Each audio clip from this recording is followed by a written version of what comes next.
Yan uwana gauraye, barka da shan ruwa. Da fatan kowa ya sha ruwa lafiya. Allah ya karɓa mana ibadunmu. Allah ya sa mun kai na 15 ga wannan wata a cikin sa'a. Allah kuma ya sa muna daga cikin yantattun wannan wata. Sannan kuma albishir gauraye, akwai wata ƙungiya da muka buɗe mai suna mun gama azumi ba mata. Daga bana an gama. Saboda haka duk wanda yake buƙatar shiga wannan ƙungiya sai ya taɓa ni a lambar waya na mu yi magana. A cikin ƙungiyar bari ku ji manya-manyan shahurai na cikin ƙungiyar.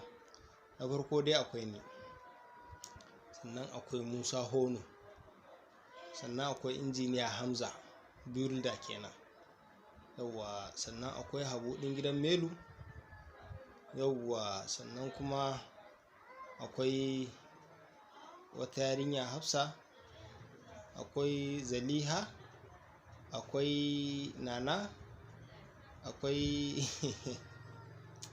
wallahi suna da yawa. Saboda kar a barka baya, kuma da mu ɗauki list, da mu sa mutane a littafi.